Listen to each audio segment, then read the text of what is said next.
창세기 49장 29절부터 50장 14절까지 제가 봉독하겠습니다.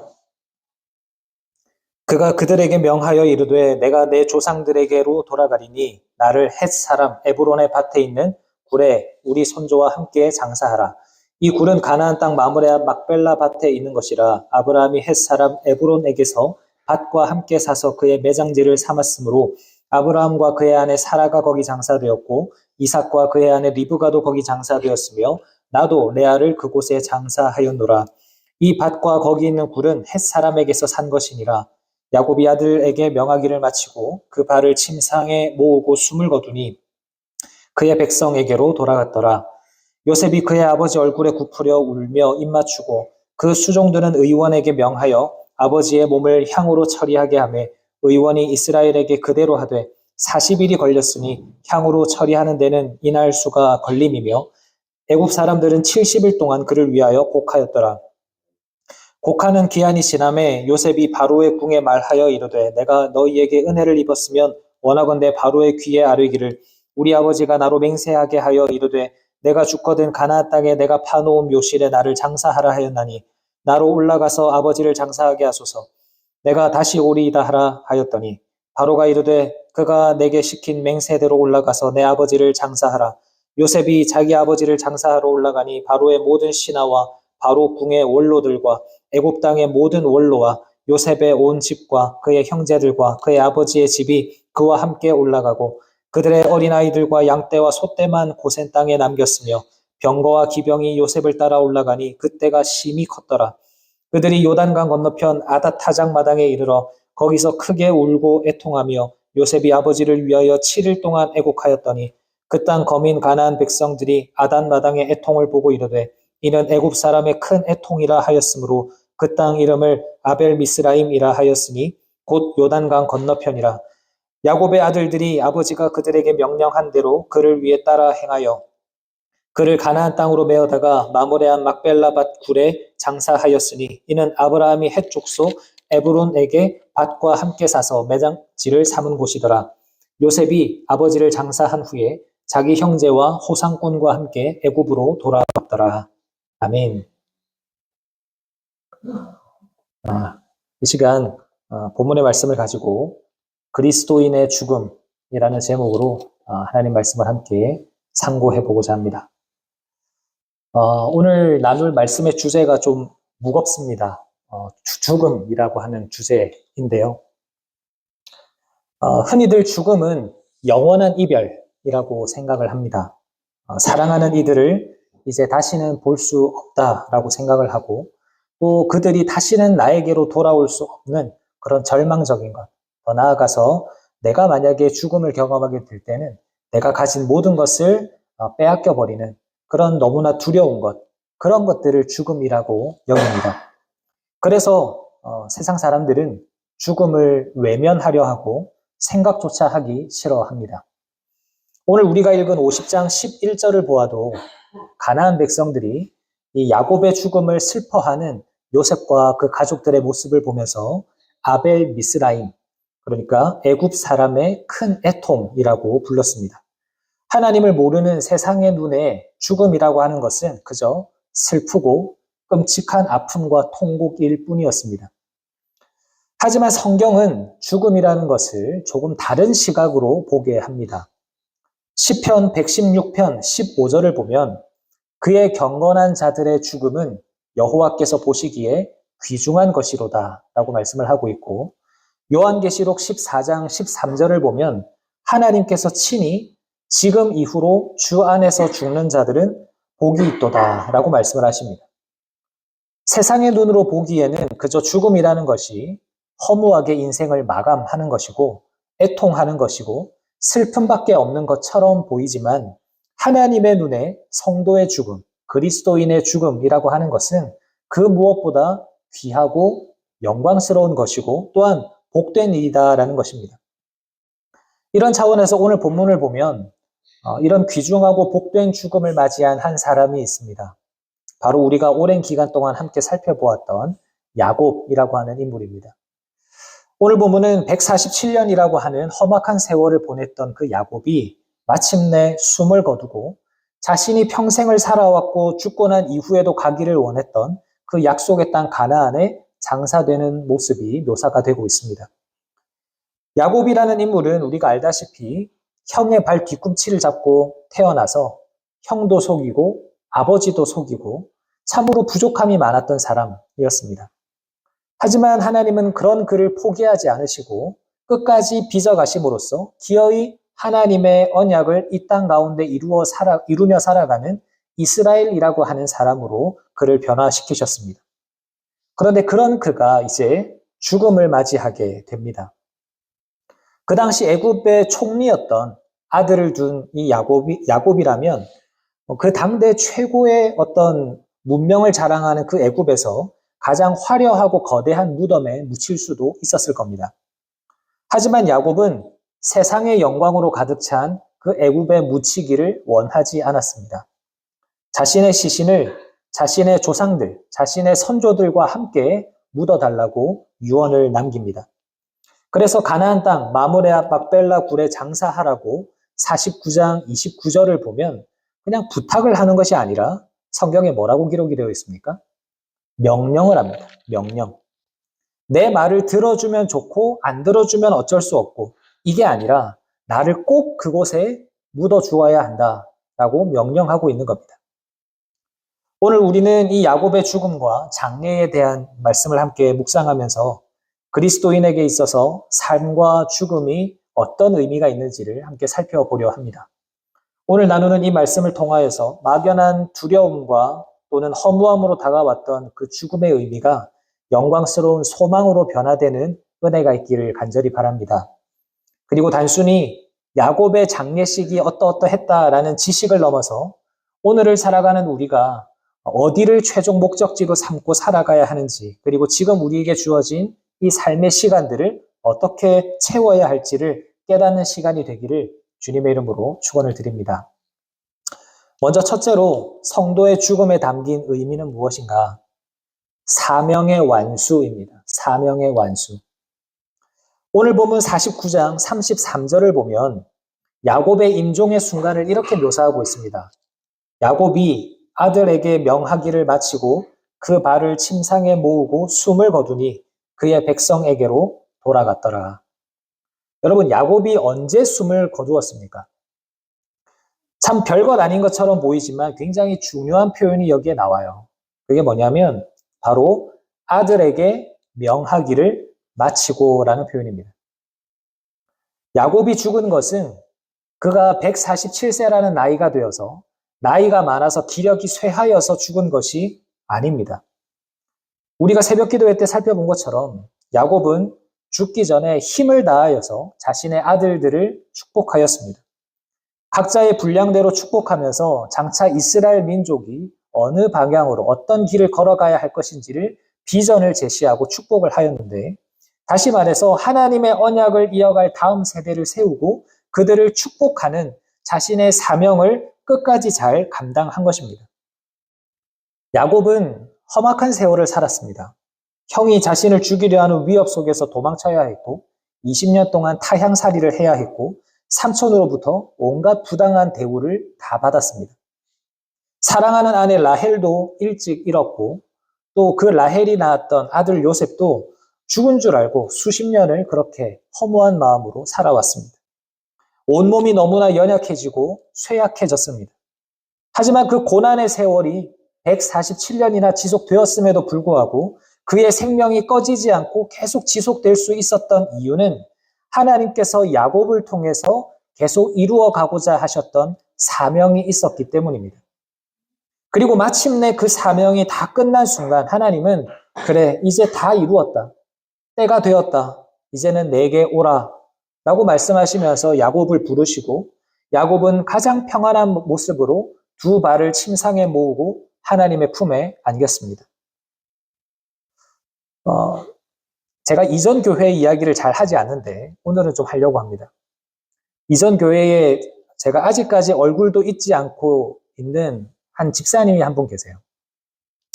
제가 한 10여 년쯤 전에 첫 사역지에서 처음으로 교구를 맡게 되었을 때 그 교구에 소속이 되어 계셨던 나이가 많으신 늙은 여자 집사님이셨습니다. 그 집사님은 산동네 맨 그 윗동네에 사시면서 허름한 집에서 보일러도 안 되는 그런 집에서 굉장히 힘들게 사셨어요. 그래서 늘 교회에서 제공을 해드리는 구제 쌀을 가지고 하루하루를 살아가셨던 그런 분이셨습니다. 제가 그분에게 늘 쌀을 가져다 드렸기 때문에 굉장히 집에 자주 방문을 했었어요. 그런데 어느 추운 겨울에 쌀을 가져다 드리기 위해서 쌀을 메고 이제 그 산 동네 길을 올라가다가 집사님 댁에 도착을 했는데 집사님이 안 계신 거예요. 그래서 어디 외출하셨나 싶어서 그 다음 날도 가보고 그 다음 날도 또 가보고 며칠을 계속 쌀을 메고 그 집사님 댁에 방문을 했는데 며칠째 안 계신 거예요. 이상하다. 어디 편찮으신 건 아닌가. 혹시 무슨 사고를 당하셨나 걱정이 되기 시작했습니다. 그런데 시간이 좀 지나서 우연히 길에서 그 집사님을 마주쳤어요. 집사님 어떻게 된 겁니까? 제가 집사님 댁에 찾아가 봤는데 안 계시던데요. 이렇게 말씀을 드리니까 이 집사님이 그렇게 설명하시는 거예요. 이분이 자녀들이 있어도 찾아오지를 않고 또 늘 추운 데서 혼자 계시니까 나라에서 나오는 지원금이 이렇게 입금이 되면 그걸 가지고 이제 그 동네에 있는 요양병원이 하나 있었는데 그 병원으로 가신다는 거예요. 그래서 그 병원으로 들어가서 며칠 동안 내가 이 돈을 사용할 수 있는 그 며칠 동안만 내가 여기 있게 해달라 부탁을 해서 그 지원금을 가지고 병원에 머무신다는 거예요. 그러니까 병원에 계시니까 굉장히 따뜻하기도 하고 밥도 삼시세끼 잘 나오기도 하고 그리고 나라에서 나오는 그 지원금이 다 되면 다시 나오셔서 이제 당신의 댁에 또 들어가서 사시고 또 지원금이 나오거나 또 이분을 딱하게 여기는 누군가가 좀 도움을 주시면 또 그 돈을 가지고 이제 병원으로 들어가시고 이 일을 계속 반복하신다는 거예요. 그래서 얼마 뒤에 또 댁에 찾아가 뵀더니 계시지 않길래 제가 이제 어디로 갔겠습니까? 병원으로 가는 거예요. 병원에 갔더니 마침 거기 계셨던 겁니다. 근데 집사님과 이런저런 이야기를 하는데 집사님이 그러시는 거예요. 목사님, 저는 사는 게 참 힘듭니다. 자식들도 찾아오지 않고 몸은 너무 아프고 돈은 없고 늘 힘들어요. 그나마 병원에 와서 할머니들 만나가지고 이런저런 이야기하면 그나마 좀 괜찮은데 다시 병원 밖을 나가면 너무 힘들다고. 그래서 하나님이 나를 얼른 데려가시면 좋겠다고. 그런 말씀을 하시는 거예요. 여러분 제가 거기서 뭐라고 대답을 하겠습니까? 이제 막 사역을 시작한 30대 초반의 목회자가 그 집사님의 그 깊은 삶의 어려움을 제가 어떻게 이해하고 무슨 말을 해드릴 수 있겠습니까? 그래도 제가 목회자니까 제가 집사님 다른 말씀을 못 드리고 제가 기도해 드릴게요 하면서 기도해 드리고 그리고 하나님께서 주시는 마음으로 집사님을 좀 격려해 드리고 그래서 하나님께서 우리의 생명을 살려두시는 건 그래도 하나님이 우리에게 뭔가 시키고자 하는 일이 있기 때문 아닐까요? 이런 말씀도 드리기도 하고 아마 무슨 생각으로 그런 말을 제가 했는지는 모르지만 아마 오늘 말씀의 근거에서 보면 그게 하나님의 마음이 아니었을까라는 생각도 해봅니다. 실제로 그 집사님을 그 이후에도 몇 번 더 만나 뵙고 비슷하게 기도해드리고 비슷하게 권면을 해드렸어요. 그랬는데 또 어느 날 댁에 찾아갔는데 또 안 계신 거예요. 어디로 가셨을까요? 또 병원에 가신 거예요. 병원에 가서 뵀더니 이제 아주 밝게 그 병실 할머니들하고 이야기를 나누고 계시는데 제가 왔다고 이야기하지 않고 이제 멀리서 쳐다보고 있었더니 그분이 뭐 하고 계셨냐면 그 할머니들에게 복음을 전하고 계셨어요. 그 집사님이 한참 복음을 전하고 교회 이야기를 하다가 제가 밖에 서 있는 거를 보시더니 목사님 들어오시라고. 그러더니 이제 병원에 올 때마다 늘 이제 할머니들 만나는 그 할머니들마다 복음을 전하시고 하나님 이야기하시고 교회 이야기를 하시고 그런데 그 이야기를 할 때마다 너무 기쁘다는 거예요. 너무 기쁘고 감사하다는 거예요. 그래서 제가 그때 깨달았어요. 뭘 깨달았냐면 하나님이 이 일을 위해서 이 집사님을 여전히 이 땅 가운데 머물게 하시는 거구나. 그래서 이곳에서 아직 복음을 듣지 못하고 요양병원이니까 얼마나 그 병원 안에서의 삶이 무기력하겠습니까? 그 무기력한 분들의 마음 가운데 복음을 심어주고 하나님의 사랑을 전하기 위해서 저분을 저렇게 사용하고 계시는구나. 그때 그걸 깨달은 거예요. 사랑하는 여러분, 우리가 이 땅 가운데 발붙이고 살아가는 이유는 우리가 젊고 건강해서가 아닙니다. 우리가 이 땅에서 살아가는 이유는 아직 끝나지 않은 사명이 있기 때문입니다. 하나님이 나를 통해서 이 땅에 흘려보내셔야 할 축복이 남아있다라는 거고, 우리를 통해서 하나님의 사랑을 깨달아야 할 사람이 남아있다라는 거예요. 내 기도를 통해서 살아나야 할 가족들이 있고, 내가 전하는 복음을 듣고 돌아와야 할 영혼들이 있다라는 겁니다. 세상 사람들은 생물학적으로 심장이 멈추면 죽는다라고 얘기해요. 나이가 들고 병이 들어서 더 이상 몸에 피가 돌지 않으면 죽는다라고 이야기를 합니다. 물론 맞는 말이죠. 하지만 그리스도인은 심장이 멈출 때 죽는 것이 아니라 사명이 멈출 때 죽습니다. 반대로 말하면 하나님께서 나에게 맡기신 그 사명이 끝날 때까지는 우리 그리스도인들은 이 땅 가운데서 결코 망하거나 죽지 않는다라는 사실을 믿으시기를 바랍니다. 하나님은 하나님의 뜻이 우리를 통해서 온전히 이루어질 때까지 우리의 생명과 걸음을 눈동자처럼 지키시고 보호하십니다. 비록 우리의 삶이 야곱처럼 험악한 세월이라 할지라도 우리에게 허락된 그 시간들은 결코 무의미한 시간이 아닙니다. 하나님이 지금도 우리를 하나님의 영광스러운 도구로 사용하시고 계시는 겁니다. 내가 병에 걸리고 늙고 쇠약해진다 하더라도 그 죽음이 나를 삼키는 것이 아니라 사명을 다 이룬 자들이 그 죽음이라는 문을 통하여 하나님 나라, 그 영원한 안식으로 들어간다라는 것을 우리가 기억하면서 오늘도 우리의 생명이 다할 때까지 주님의 영광스러운 사명 잘 감당하는 우리 모두가 되시기를 주님의 이름으로 축원합니다. 둘째로 성도의 죽음에 담긴 의미는 구원의 완성입니다. 구원의 완성. 오늘 본문을 보면 아주 흥미로운 기록이 나타나는데요. 49장 33절을 다시 보시면 야곱이 아들에게 명하기를 마치고 그 발을 침상에 모으고 숨을 거두니 라고 기록을 하죠. 야곱이 이제 숨을 거두었습니다. 자, 그런데 50장 2절을 보면 요셉이 자기 아버지의 시신을 향으로 처리를 하는데 그 아버지의 이름을 뭐라고 기록하고 있습니까? 50장 2절에 이스라엘이라고 기록하고 있죠. 지금까지 우리가 창세기를 묵상해 오면서 아마 눈치를 채신 분들도 계시겠지만 야복 강가에서 야곱이 이스라엘이라는 이름을 하나님께로부터 받은 이후에도 성경은 주기적으로 야곱과 이스라엘이라는 이름을 이렇게 번갈아 가면서 사용을 하고 있습니다. 그 이유는 야곱이 하나님 앞에서 이스라엘이라는 영광스러운 이름을 받았음에도 불구하고 어떨 때는 속이는 자 야곱과 같은 모습이 드러날 때가 있고 또 어떨 때는 하나님의 백성 이스라엘의 모습이 나타날 때가 있기 때문입니다. 우리도 마찬가지죠. 우리도 예수님의 그 십자가의 은혜로 말미암아 구원을 받았고 하나님의 백성이 되었지만 여전히 우리 안에는 옛 사람 야곱과 또 새 사람 이스라엘이 공존하고 있습니다. 이스라엘처럼 거룩하게 살아가고 싶어도 자꾸 야곱 같은 본성이 튀어나오는 거예요.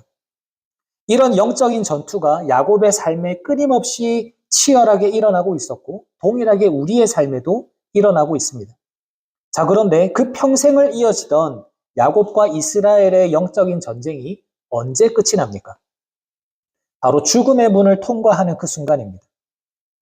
49장 33절에서 숨을 거두는 것은 옛사람 야곱이지만 50장 2절에서 영원한 하나님 나라를 향해서 썩지 않을 향품을 바르면서 영광스러운 내일을 준비하는 사람은 승리한 언약 백성 이스라엘입니다. 그리스도인의 죽음은 단순히 생명이 소멸된다 정도의 의미가 아닙니다. 그리스도인에게 있어서 죽음은 평생 나를 괴롭히던 거룩한 하나님의 백성 이스라엘로 온전히 태어나는 구원의 완성인 것입니다. 평생 동안 감당해왔던 영적인 전쟁이 드디어 끝나고 최종 승리를 누리는 순간이라는 겁니다. 그러니 이 죽음이 어떻게 우리에게 형벌이자 절망일 수 있겠습니까? 하나님 보시기에 그리스도인의 죽음은 이러한 이유로 가장 존귀하고 복된 것이 될 수 있는 거예요. 자, 그런데 여기에 더해서 50장 2절과 3절을 보십시오. 요셉이 애굽의 의원들을 시켜서 무려 40일 동안이나 아버지의 몸에 향재료를 넣고 그 시신이 썩지 않도록 이제 미라로 이렇게 처리를 합니다. 그리고 썩지 않은 그 처리를 한 시신을 가나안 땅으로 가지고 가요. 고대 이집트의 장례 문화를 따른 그 방법이긴 하지만 여기에도 영적인 의미가 담겨 있습니다. 여러분, 우리의 구원은요, 죽어서 단지 영혼만 하나님 나라 가는 것이 아닙니다. 썩어질 육신이 장차 예수 그리스도께서 다시 오실 그때에 다시는 병들지 않고 썩지 않을 영광스러운 부활의 몸으로 덧입혀지는 것. 그것이 우리 구원의 최종적인 완성입니다.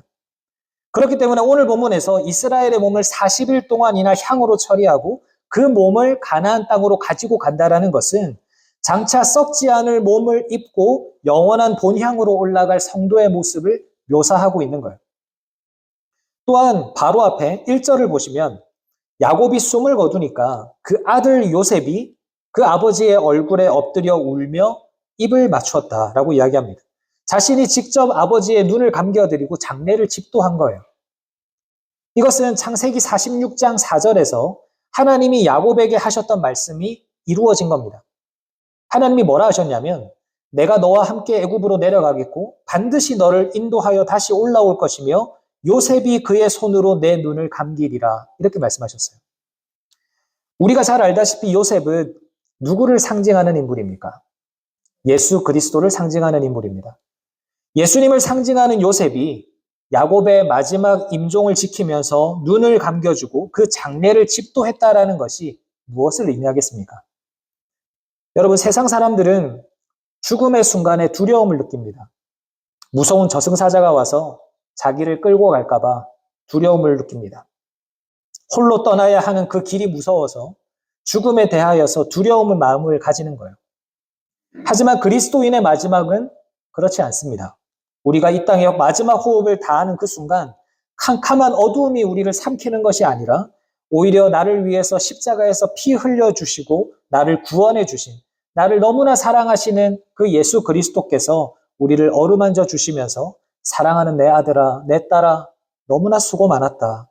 이제는 내 품에서 영원히 쉬어라 라고 말씀을 하시면서 우리를 하나님 나라로 인도해 주실 것입니다. 그렇기 때문에 사랑하는 여러분, 이 말씀이 우리에게 위로가 되기를 간절히 바랍니다. 죽음은 우리를 향한 저주나 형벌 같은 것이 아닙니다. 야곱의 허물을 벗고 이스라엘로 완성이 되는 자리입니다. 눈물이 많고 병든 이 육신을 벗어버리고 가장 아름답고 영광스러운 부활의 몸을 입으며 무엇보다 나를 가장 사랑하시는 주님께서 나를 맞아주시는 자리입니다. 그렇기 때문에 죽음에 대해서 우리는 너무 두려운 마음을 가질 필요가 없습니다. 나의 구원을 가장 아름답게 완성시켜 주실 그 주님을 바라보면서 오늘 나에게 주어지는 그 길을 성실하게, 담대하게 걸어가기만 하면 되는 것입니다. 이 놀라운 구원의 완성을 확신하면서 영원한 저 하늘나라에 대한 소망으로 충만해지는 저와 여러분 되시기를 주님의 이름으로 축원합니다. 마지막으로 한 가지 더 살펴볼 것은 성도의 죽음에 담긴 의미는 귀향이에요. 귀향. 고향으로 돌아간다라는 겁니다. 본문 50장 7절에서 9절까지를 보면 요셉이 야곱의 시신을 장사하러 가기 위한 엄청난 규모의 장례 행렬이 등장합니다. 이제 머릿속으로 한번 상상을 좀 해보실게요. 바로의 모든 신하와 바로 궁의 원로들, 그리고 애굽 땅의 모든 원로들, 그리고 요셉의 모든 가족들, 그리고 야곱의 모든 가족들, 그들을 호위하는 병거들과 기병들, 이 모든 사람들이 함께 움직이는 어마어마한 행렬이 지금 보여지고 있습니다. 어떻게 보면 한낱 양을 치는 저기 가나안 땅의 이방인 노인의 장례식인데 정말 그 당시 최고의 강대국이라고 할 수 있는 애굽의 호위 부대와 귀족들이 총동원되어서 가나안 땅을 향해서 가고 있는 겁니다. 여러분 9절 하반절을 보시면 그 때가 심히 컸다라고 말하고 있고 11절을 보면 그들이 애통하는 모습을 보고 가나안 사람들이 애굽 사람들의 큰 애통이다라고 말할 정도로 이 장례식은 아주 성대했을 뿐만 아니라 그 슬픔의 크기도 매우 컸다라는 것을 알게 됩니다. 자, 그런데 우리가 여기서 생각해 봐야 할 것은 야곱은 왜 이렇게 가나안 땅에 묻히기를 원했는가 하는 겁니다. 앞서도 말씀드렸다시피 야곱은 그 당시 애굽의 총리였던 요셉의 아버지입니다. 요셉 정도의 권력이면 애굽에서 가장 화려한 장례식을 행해줄 수 있었을 겁니다. 그리고 파라오의 피라미드 정도까지는 아니더라도 거기에 버금가는 아주 거대하고 화려한 그런 무덤에 자신의 아버지를 안치할 수도 있었을 거예요. 그리고 애굽 땅에 묻혀 있으면 그곳에 사람들이 두고두고 찾아가면서 야곱을 기억하고 함께 슬퍼하고 그렇게 오래오래 사람들의 기억에 남아있을 수가 있을 겁니다. 그러니까 이렇게 애굽에 묻혀 있는 것이 훨씬 더 가치가 있고 의미가 있고 영광스러워 보여요. 그런데 야곱은 그것을 거부합니다. 아까 서론에서 말씀드린 것처럼 본문 49장 29절에서 야곱은 단호하게 명령합니다. 애굽이 아니라 가나안 땅 마므레 앞 막벨라 굴에 반드시 자신을 거기 묻으라 라고 이야기를 합니다. 왜 그랬을까요? 우리가 지난주 금요기도회와 지난 주일 예배 때 함께 말씀을 나누었던 그 메시지 가운데 야곱이 자신을 나그네로 여겼다라는 메시지를 함께 나누었습니다. 그 메시지에서 그 이유를 찾을 수 있을 것 같아요. 야곱은 바로 왕 앞에서 자신을 나그네라고 소개했습니다. 그리고 자신이 머물고 있는 이 애굽 땅을 내가 영원히 머물 땅이라고 생각하지를 않았어요. 그리고 애굽 땅에 내려오기 직전에 하나님께서 브엘세바에서 야곱에게 약속하셨던 그 말씀, 46장 4절에 나오는 그 말씀, 반드시 너를 인도하여 내가 다시 여기로 올라올 것이다. 이 약속의 말씀을 야곱은 붙들었던 겁니다. 야곱이 가나안을 고집한 것은 단순히 내가 거기에 오래 살았으니까 내 감정적으로 거기가 너무 그리워서 거기로 가고 싶다 이런 게 아니었습니다. 단순히 내 아버지와 어머니가 거기 계시고 내 할아버지와 할머니가 거기에 계시고 내 첫째 아내 레아가 거기 있고 그래서 내가 가족 공동묘에 거기 묻혀야 되겠다. 그런 것도 아닙니다. 하나님이 약속하신 그 약속을 붙들고 그 약속이 반드시 이루어질 것을 믿은 거예요. 그래, 내가 머물러야 할 곳은 이 애굽이 아니라 하나님께서 다시 부르시는 저 가나안 땅이구나. 이것을 붙들었다는 거죠. 그래서 야곱이 29절에서 말하고 있는 것처럼 우리 선조와 함께 장사하라. 나의 선조들이 있는 그 땅에 나를 묻어달라 이야기합니다. 이런 차원에서 야곱에게 있어서 이 막벨라 굴이라고 하는 무덤은 단순한 가족 공동 무덤 정도가 아니죠. 하나님의 언약이 있는 땅이었고 믿음의 선조들과 함께하는 자리였습니다. 다시 말해서 야곱의 진짜 고향, 본향이었다라는 거예요. 그리고 야곱의 이러한 선택은 애굽에 남겨질 그 야곱의 자손들에게도 아주 중요한 메시지가 되기도 합니다. 말하자면 자신의 죽음과 장례를 통해서 야곱은 자신의 자녀들에게 아주 귀한 설교를 하고 있는 거예요. 지금 누리고 있는 이 애굽의 풍요로움과 안락함은 영원한 것이 아니라는 것. 우리가 나아가야 할 본향, 우리가 영원히 머물러야 할 본향은 하나님이 약속하신 저 가나안이라는 것. 너희는 그곳을 소망하며 바라며 살아가야 한다라는 것을 자신의 죽음을 통해서, 자신의 유언을 통해서 자손들에게 설교하고 있는 겁니다. 그래서 실제로 이 메시지를 받은 요셉이 자신이 죽음을 이제 앞두고 있을 때 뭐라고 유언을 남기냐면 50장 24절 25절 한번 찾아서 읽어보겠습니다. 50장 24절 25절 함께 읽겠습니다. 시작.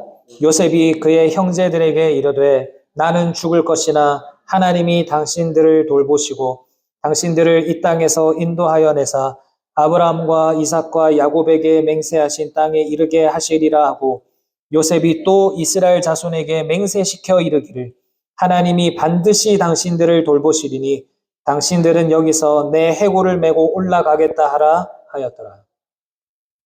요셉은 자신의 아버지 야곱이 자신의 죽음과 장례를 통해서 이 자손들에게 이야기해주고 싶었던 그 메시지를 잘 계승해 받았습니다. 그래서 자신도 뭐라고 유언을 남겨요? 나중에 언젠가 하나님이 너희와 함께 하시면서 이 애굽 땅에서 너희를 인도하여 내실 그때가 되면 반드시 나를 어떻게 해달라?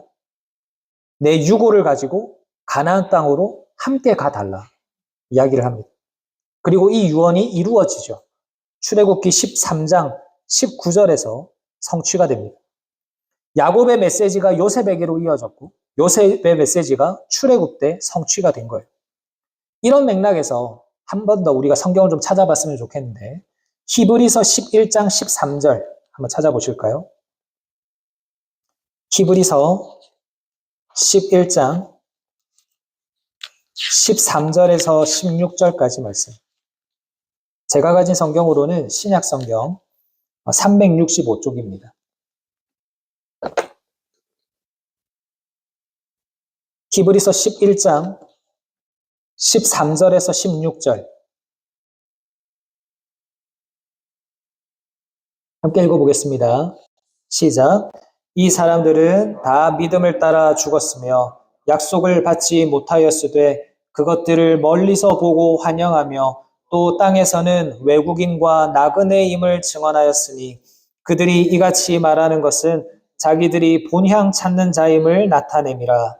그들이 나온 바 본향을 생각하였더라면 돌아갈 기회가 있었으려니와 그들이 이제는 더 나은 본향을 사모하니 곧 하늘에 있는 것이라. 이러므로 하나님이 그들의 하나님이라 일컬음 받으심을 부끄러워하지 아니하시고 그들을 위하여 한 성을 예비하셨느니라. 아멘. 여러분, 믿음의 선조들에 대해서 기록하고 있는 이 히브리서 11장에서 이 믿음의 선조들을 어떻게 묘사하고 있습니까? 그들이 다 무엇이었다? 나그네였다라는 것. 하나님이 예비하신 본향을 사모하면서 그렇게 이 땅을 살아갔던 순례자였고 나그네였다라고 말하고 있습니다. 여러분, 우리도 마찬가지입니다. 우리도 애굽 같은 이 세상을 살아가면서 때로는 화려하고 편안한 이곳에 오래오래 영원토록 살아가고 싶은 마음이 들 때가 있습니다. 하지만 우리가 기억해야 하는 것은 무엇입니까? 이곳은 우리의 영원한 집이 아니라는 것입니다. 우리에게는 본향이 있습니다. 진짜 고향이 있습니다. 그리고 하나님은 야곱에게 주셨던 그 약속, 반드시 너를 인도하여 다시 올라오게 하리라 라는 그 약속을 야곱에게만 주실 뿐만 아니라 우리에게도 주시는 거예요. 그렇기 때문에 그리스도인의 죽음은 영원한 이별이 아닙니다. 오랜 타향살이를 마치고 진짜 고향으로 돌아가는 귀향인 거예요. 야곱의 장래 행렬이 가나안을 향해서 올라갔던 것처럼 믿음의 선조들이 기다리고 있는 곳, 하나님이 예비하신 곳으로 귀향하는 것입니다. 사랑하는 여러분, 우리의 세상살이가 때로는 힘들거나 죽음에 대한 두려움이 우리를 찾아올 때에 오늘 본문의 야곱을 기억하게 되시기를 바랍니다. 147년의 험악한 세월을 보낸 그였지만 마지막 순간 두 발을 침상에 모으고 가장 편안하게 자신의 고향으로 돌아갔습니다. 하나님은 야곱에게 하신 약속을 지키셨고 동일하게 우리에게도 그 약속을 지키실 것입니다. 애굽의 화려함에 마음을 빼앗기지 마시기를 바랍니다. 야곱처럼 본향을 사모하면서 오늘 우리에게 주어진 그 순례의 길을 한 걸음 한 걸음 담대하게 걸어가는 우리 모두가 다 되시기를 주님의 이름으로 축원합니다. 말씀을 마무리하겠습니다. 사랑하는 성도님 여러분, 오늘 우리는 야곱의 마지막을 통해서 그리스도인의 죽음이 어떤 의미를 가지고 있는가 하는 것을 살펴보았습니다. 그리스도인에게 있어서 죽음이라는 것은 세상이 말하는 절망이나 끝이 아닙니다. 나에게 맡겨주신 사명을 다 완수했다라는 의미이고 나의 옛사람의 허물을 이제는 벗어버리는 구원의 완성이고 험악한 세월을 마치고 저 아버지가 계시는 곳, 믿음의 선조들이 있는 곳으로 돌아가는 가장 영광스러운 귀향입니다. 그렇기 때문에 오늘 이 밤에 우리의 삶 속에서 경험되어지는 그 어려움과 고된, 더 나아가서 실제적으로 죽음이라는 문제로 인하여 고민하고 계시는 분이 계시다면 오늘 우리에게 주시는 이 말씀을 통하여서 힘과 소망을 회복하게 되시기를 간절히 바랍니다. 그리고 이 사실을 기억하면서 매 순간 우리의 일상을 새롭게 결단하는 우리가 되었으면 좋겠습니다. 먼저 나에게 주어진 오늘이라는 순간을 어떻게 보내야 될까요? 주님 주신 사명을 감당하는 시간으로 보내야 합니다. 내가 눈물로 기도해야 할 사람, 내가 사랑으로 섬겨야 할 사람, 내가 복음을 전해야 할 사람, 아직 나에게 그런 사람이 있기 때문에 우리의 생명이 지금도 허락되어 있는 줄로 믿습니다. 오늘 나의 삶에서 그들을 돌아보고 위로하고 살려내는 주님 주신 사명 잘 감당하는 우리가 되기를 바랍니다. 그리고 내가 육신적으로나 또 육신적으로 연약해지고 또 내가 사랑하는 사람이 연약해진다 하더라도 그것으로 인해서 너무 힘들어하지 마시기를 바랍니다. 물론 힘들죠. 하지만 우리가 기억해야 하는 것은 그 모든 순간들, 죽음을 향한 순간들은 하나님께서 야곱 같은 우리를 이스라엘로 완성시키시는 과정이라는 것을 우리가 기억해야 합니다. 육신의 장막을 벗고 영광스러운 부활의 몸으로 완성된 구원을 누릴 것을 기대하면서 소망을 품고 그 구원을 이루실 하나님께 감사하면서 오늘을 살아갔으면 좋겠습니다.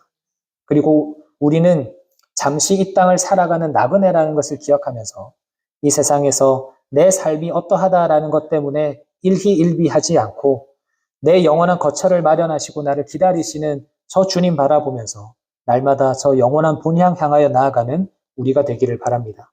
그리할 때 우리도 죽음이라고 하는 그 천국의 문 앞에 서는 날 주님은 수고 많았다 격려해 주실 것이고 우리를 따뜻하게 품어 주실 것입니다.